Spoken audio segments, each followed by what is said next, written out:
We are entering year 3 of Jeff Hafley at Boston College. What is he actually going to be as a head coach as we head into his 3rd year? A year where many coaches get fired because they're not hitting where they're supposed to be. Is that going to be what Jeff Hafley does in 2022? We're going to get into that in today's Locked On Boston College. You are Locked On Boston College, your daily podcast on the Boston College Eagles, part of the Locked On Podcast Network, your team every day.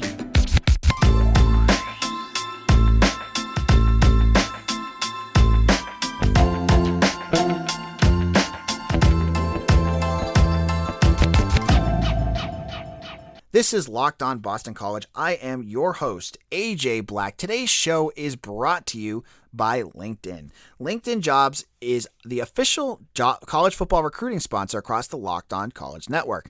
LinkedIn Jobs helps you find the candidates you want to talk to faster. Post your job for free at linkedin.com/lockedoncollege. Terms and conditions apply. All right, on today's show, we're looking at year 3 of Jeff Hafley. He is now 12-11 total in his first 2 years with BC. To be fair, and I don't like making excuses, 1 year was a complete cluster bleep because of the pandemic in 2020. He comes in in a weird year where everything is thrown on its head. There's all those COVID restrictions. You have COVID cancellations, which he didn't, but a weird schedule. All things are thrown on into the grinder that is the COVID year. And then in 2021, everything looks up, and then Phil Dracovic breaks his hand, and BC has to deal with Dennis Grosel for a month and a half and a returning injured Phil Dracovic. So, but the record speaks for itself. You can't, in the end of the day, he's 12-11. That's what it is, right? And on today's show, I want to look at what his ceiling and floor actually could be. What is the best case scenario for Jeff Hafley here at Boston College? What's the worst case? And then in our final segment, I'm going to just kind of evaluate what I've liked and what I haven't liked so far from Jeff Hafley in his first 2 years at Boston, 2.5 years at Boston College. All right, let's start with his ceiling. Let's get into the good stuff first. So what we've seen, what Jeff Hafley could do, I could see, I know some people are going to say the ceiling for Boston College should be 15-0 in a national championship. Let's tone that down a little bit here, folks. How often has a non-blue blood program won a national championship? The answer is 0. It never happens. It's not a realistic expectation. I don't think that should be a marker of how we evaluate Jeff Hafley.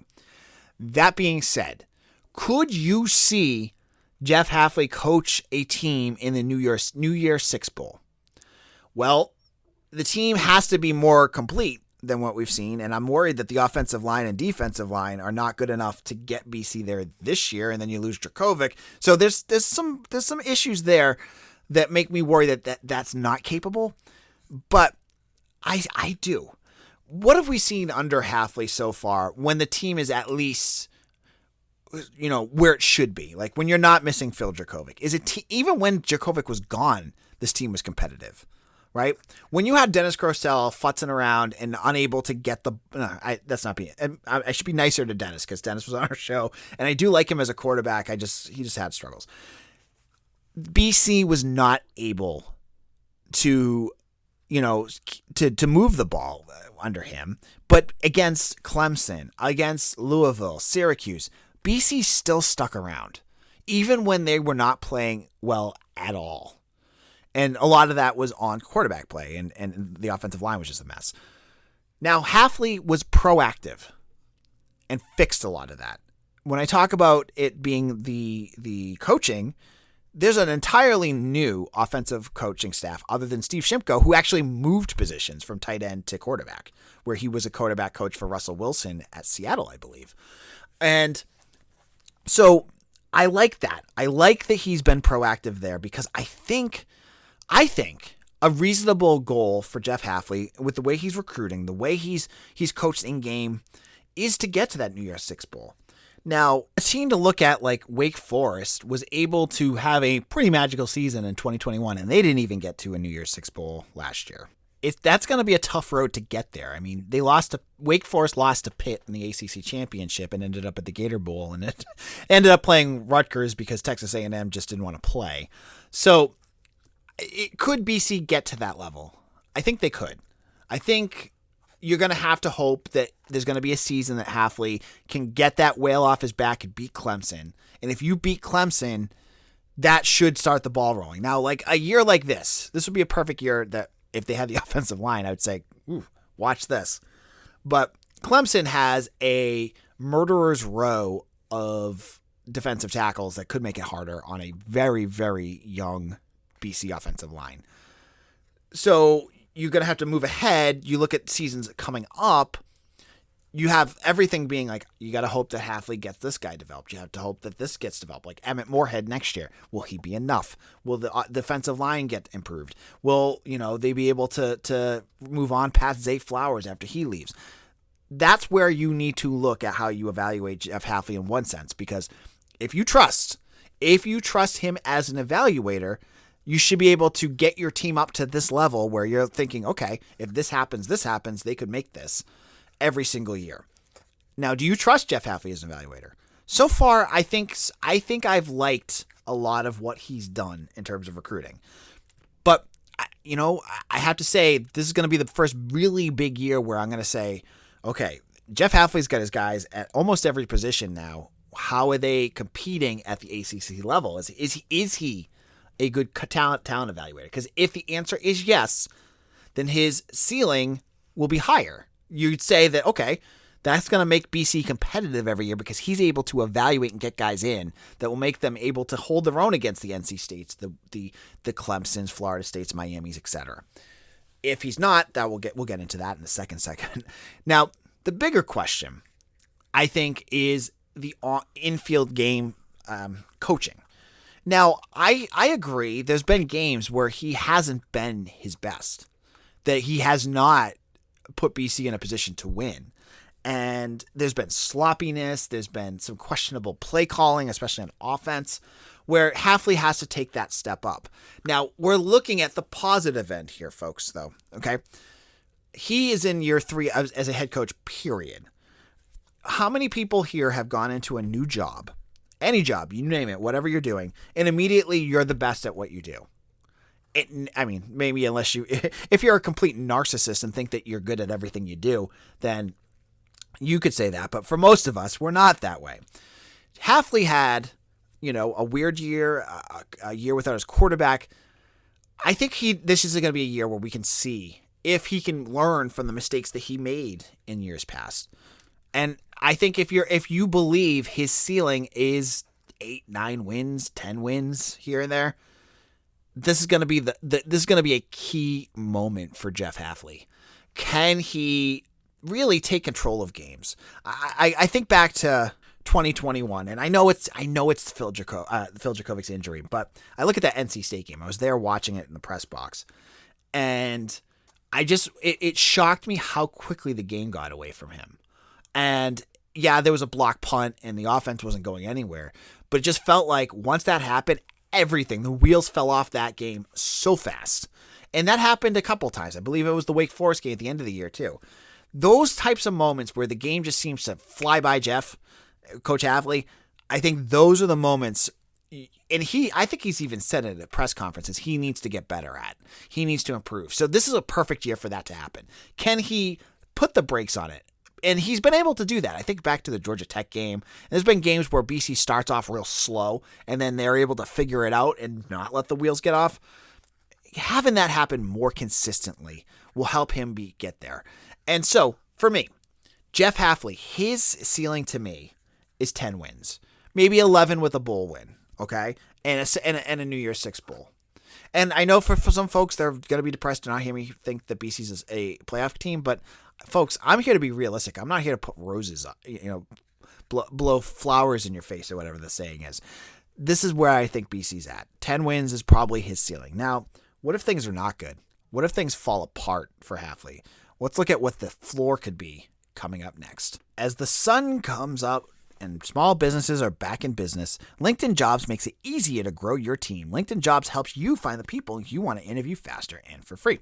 Create a free job post in minutes on LinkedIn Jobs to reach your network and beyond to the world's largest professional network of over 810 million people. Then add your job and the purple #hiring frame to your LinkedIn profile to spread the word that you're hiring so your network can help you find the right people to hire. Simple tools like screening questions make it easy to focus on candidates with just the right skills and experience so you can quickly prioritize who you'd like to interview and hire. It's why small businesses rate LinkedIn Jobs #1 in delivering quality hires versus leading competitors. LinkedIn Jobs help you find the candidates you want to talk to faster. Did you know every week nearly 40 million job seekers visit LinkedIn? Post your job for free at linkedin.com/lockedoncollege. That's linkedin.com/lockedoncollege to post your job for free. Terms and conditions apply. This is Locked On Boston College. AJ Black. We are chatting about Jeff Hafley entering year 3 of his tenure with Boston College. His first, hopefully, more typical season. Hopefully there's no huge injuries. We already saw Christian Mahogany go down, but that kind of stuff happens. You're hoping that he has more depth at the offensive line position than he did at quarterback last year. Now, in our first segment, we chatted a little bit about the ceiling for Jeff Hafley. I still strongly believe it's a possibility of a New Year's Six Bowl. I think that's the pinnacle of where this Boston College program could go with all the right things happening in a good solid season. But what about things not happening? I mean, BC. Wins, the records speak for themselves, as I said in the first segment. And BC under Jeff Hafley isn't that far away from where Steve Addazio was. I mean, Steve Addazio was a 6-6 coach, other than or 7-5 coach, depending on what season it was, with a terrible season in between. What happens? What would be the worst case scenario for Hafley? What could be the thing that happens that puts this program back? And I know fans don't want to hear about that, but it could happen. And I look at this season as a year that, if something bad happens, could that worst case scenario could be a nightmare that comes through.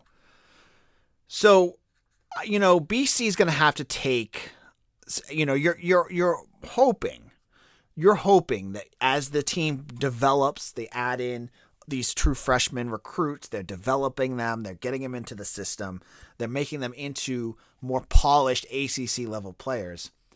But we haven't seen a lot of those players in yet. We've seen a couple here or there, and we've seen a lot of transfers come in. We've seen a lot of Addazio's guys, but we haven't seen a majority of this roster be Jeff Hafley guys. So what happens?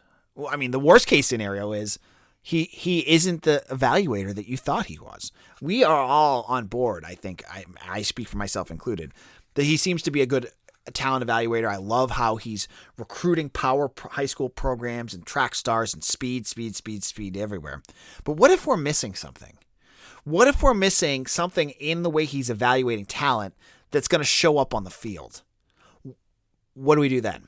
Like next year, what if Emmett Moorhead doesn't develop the way that we hope he will? He's got another year and a half to really get himself together, but he's getting the ball next year. Or it's going to be a freshman like Peter Delaportis, who we haven't seen anything from yet. That is worrisome. That could be a step back if he's not where you're thinking he is. As we saw last year, a team that does not have a good quarterback in the college level either has to have something absurd at some other level of the ball, whether it's, an A.J. Dillon or a obscene defense that can keep games out of hands. Other than that, you're struggling. So I look at next year, and I have said before, I think the scheduling matchups work well for BC. That being said, is there a possibility this team could bottom out at some point? Absolutely. You're looking at maybe, if Emmett Moorhead doesn't work out and the offensive line is still a little bit behind and the defensive line still hasn't jumped, is the possibility of like a 4-8 season that out of the realm of possibility? I don't think so. So I that would be, for me, the floor for Jeff Hafley. If this team goes to like 3-9, then I am concerned about the future of this program. I am concerned about what is going on, because no matter what position you're missing, 3-9, especially like you look at some of the games that BC has scheduled coming up with, some really I think 2023, they have some really cakewalk out of conference games. That is like going 0 for the conference again. That is a major problem. So the floor for me for Hafley before we're talking, danger zone is 4-8. And even at 4-8, you still got to worry. But for me, that's kind of where he's at. That's my concern. And in my final segment, I'll tell you more about where I think Jeff Hafley's at as a coach and why I think, which of these two scenarios I think is more realistic for him moving forward. So you want to check all that out. Oh, it's my favorite time of the show, talking about Built Bar. From the people who invented healthy and tasty comes the latest gift to your taste buds. You've probably tried the amazing Coconut Brownie Chunk Built Bar, but guess what? Your friends at Built have given Coconut Brownie Chunk the Puffs treatment. That's right, the Coconut Brownie Chunk Built Bar flavor you love in a deliciously chewy marshmallow covered in 100% real chocolate. It's like a fluffy cloud of coconut brownie goodness. So, folks, just stop drooling and listen. Open your ears for me here, folks.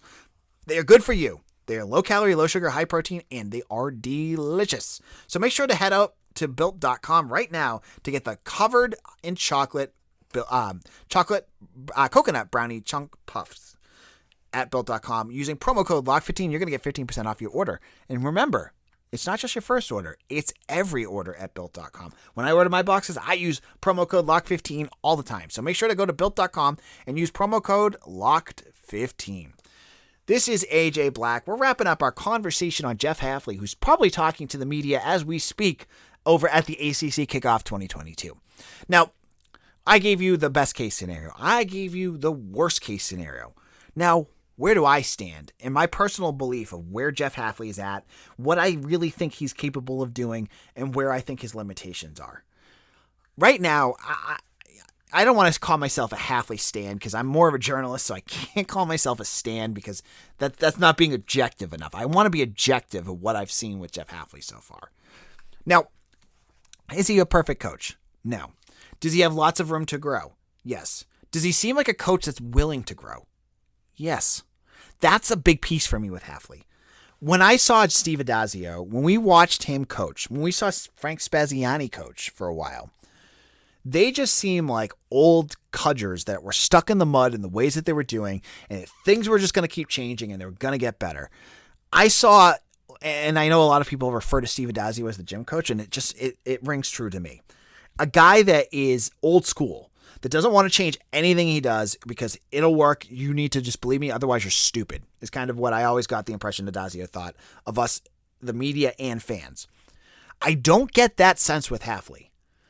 Hafley seems, using an educational term, growth mindset. He seems like he has a growth mindset, things that he wants to do better. He's always talking about things he wants to do better. And for me, if he's doing that, if he's learning how to be better at certain things about coaching, how to address situations in games, situational football, roster management, transfer portal things, all of these things, I think there's a solid case to be made that Jeff Hafley has a strong future with Boston College.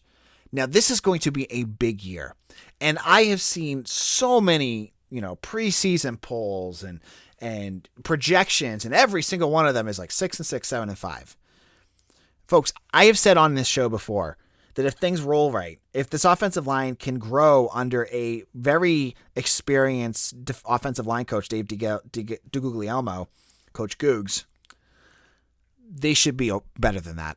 I'm looking at that roster and what they have and what you can do with a superstar quarterback. And I still say this. I know people are trashing. I saw Pro Football Focus had Phil Dracovic as the 37th ranked quarterback. I know he hasn't played a ton, but watch the film and tell me that he's the 37th. Please get out of here. I think that if Hafley continues to grow, that he continues to develop as a coach, learns from his mistakes, surrounds himself with people who can help him grow, he could be a very good coach here at BC. I'm talking Jeff Jagodzinski level for those 2 years in terms of results on the field. And I'm talking about recruiting at a level that BC needs to be successful in the ACC. So for me, 9 and 10 wins is not out of the realm of possibility with Jeff Hafley. He just needs to continue to develop and to figure out those ways to to build depth on this roster, which I think he's doing better than coaches in the past, to work at his in-game situational plays, and to be that kind of, he's got to be ruthless. I mean, you saw what he did to the offensive coaches last year when it wasn't working out. Who's back? Steve Shimko. That's it. And many of those might have been on their own accord. They might have been given an ultimatum of whatever. But he has that ruthlessness too. He's not all just jovial. Believe me, folks. Hafley can smile and charm a room, but he has that college football ruthlessness that will help him win games too. So I think he is, my impression right now is the complete package. But I have to hedge that and say I want to still see more out of him before I am completely sold on Jeff Hafley as the future of this program, and completely sold as him as a guy that can take BC out of this, just barely bowl eligible mediocrity that they've been wallowing in for 10 plus years. I think 2022, there's potential here. And I think Jeff Hafley can take them over that hump. And I'm waiting to see, Rutgers is coming up, and, an Eagle Insider, I get to see the Rutgers board. There was one guy on the Rutgers board that said that they're going to beat BC 40-10. That's what Rutgers fans think of BC right now. I definitely don't think that's going to happen. I think BC is going to smoke them, but we'll have to wait and see. And college football is just like 5 or 6 weeks away. I'm so excited to be here with you and to do it all on Locked On Boston College. This is AJ Black. Make sure to follow me on Twitter at AJBlack_BC or at Locked On BC as well. And give us a follow on YouTube as news breaks, especially this week. If there's anything good that's going on that we need to talk about, I will be putting special episodes up on the YouTube channel. You do not want to miss those. Thank you all for listening, and we'll see you again soon. Take care.